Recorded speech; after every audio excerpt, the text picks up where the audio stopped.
pentingnya strategi dan langkah. A good general bukannya general yang memenangi peperangan bukan kerana ramai tentera dia. General yang mesti mempunyai strategi. Baca elok-elok lah.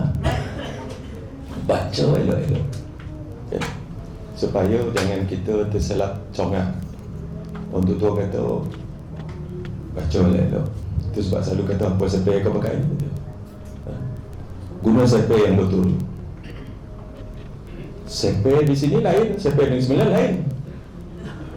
Ya? Jangan samakan siapa yang Negeri Sembilan dengan siapa sini lain. Kan? Siapa di Terengganu lain, siapa di Kedah lain. Jadi tidak ada masalah kalau kerajaan yang lain, kerajaan negeri dengan kerajaan persatuan lain tak macam dulu zaman kita dulu semua sama. Sekarang di Sabah, sekarang 5 negeri tak sama. Kan? Jadi buatlah siapa yang elok-elok. Fikir elok-elok, berunding elok-elok di Selangor ni. Macam mana? Kan? Besok present lah ataupun bentang lah kepada pucuk pimpinan. Kan? Bentang ni dia.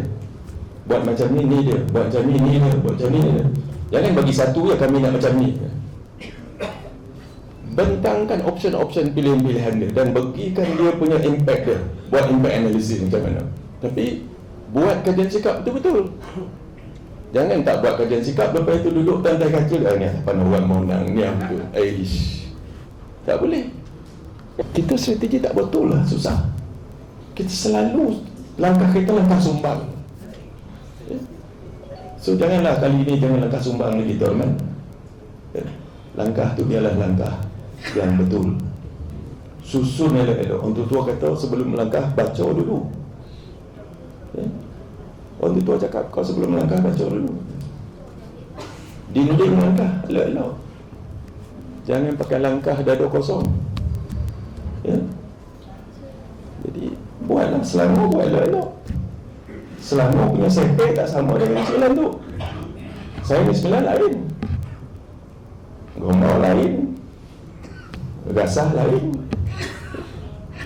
Jadi apa cara kita nak buat? No more one size fits all.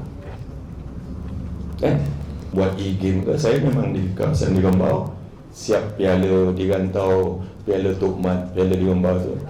E-game, lepas tu kita buat. Lepas tu futsal antara cawangan-cawangan dalam DUN, Johan dan nombor 3 DUN bertanding di peringkat parlimen. Budak muda ni suka tu, suruh datang dengan ceramah agama, kan seorang datang lah. Dia tak dengar, dia tak suka dengan ceramah, dia suka ceria macam tu. Itu keadaan semasa dan kita perlu mengikuti arus masa. Kita tak boleh kata kita tak mau berubah. Kalau kita tak mau berubah, akan orang ubah kita. That's the end of it.